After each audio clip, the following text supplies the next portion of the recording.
اعوذ باللہ السمیع العلیم من الشیطان اللعین الرجیم بسم اللہ الرحمن الرحیم۔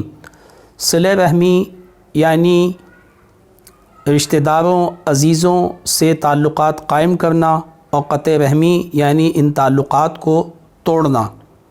صلہ رحمی اسلام کا ایک ایسا مسلم حکم ہے کہ جس پر اسلام نے بڑی تاکید کی ہے کہ انسان اپنے رشتہ داروں اور اپنے عزیزوں سے تعلقات قائم کرے، ان کی دیکھ بھال کرے، ان کی خبر گیری کرے۔ کسی قسم کی انہیں ضرورت تو پیش نہیں ہے، ان کے حالات سے انسان کو باخبر ہونا صلہ رحمی کہلاتا ہے۔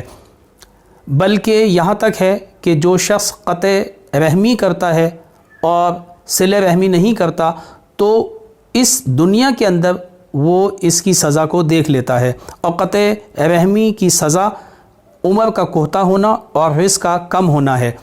صلہ رحمی ایک اسلام کا ایک ایسا عظیم الشان حکم ہے کہ جس کے لیے قرآن نے بار بار جس کا حکم دیا ہے، اور منافقین کی ایک صفت قطع رحمی کو قرار دیا ہے۔ ارشاد رب العزت ہوتا ہے سورہ بقرہ کی آیت نمبر 27 میں، وَيَقْطَعُونَ مَا أَمَرَ اللَّهُ بِهِ أَن يُوصَلَ۔ منافقین کی ایک صفت یہ ہے کہ خداوند متعال نے انہیں جس امر کے جوڑنے کا حکم دیا ہے یہ اسے توڑتے ہیں، یعنی صلہ رحمی کا حکم دیا ہے یہ قطع تعلق کرتے ہیں، قطع رحمی کرتے ہیں، لہٰذا یہ گناہ کبیرہ میں سے ہے اور اس کو انجام نہیں دینا۔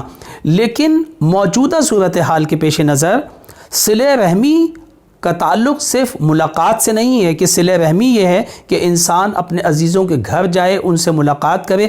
ایسی صورتحال کے اندر یہ کام انسان کو انجام نہیں دینا چاہیے، بلکہ صلہ رحمی کے دوسرے بھی طریقے ہیں۔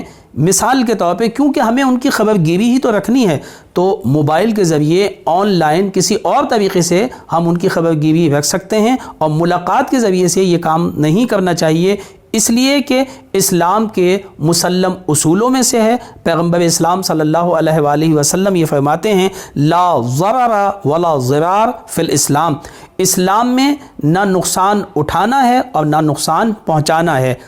آج کی موجودہ صورتحال میں ممکن یہ ہے کہ کوئی انسان آلودہ ہو اور وہ اپنے کسی رشتہ دار کے گھر جائے اور یہ بیماری اس میں منتقل ہو جائے اور اس کے ہم نقصان کا سبب بنے، اور اسلام اس کی شدید مخالفت کرتا ہے۔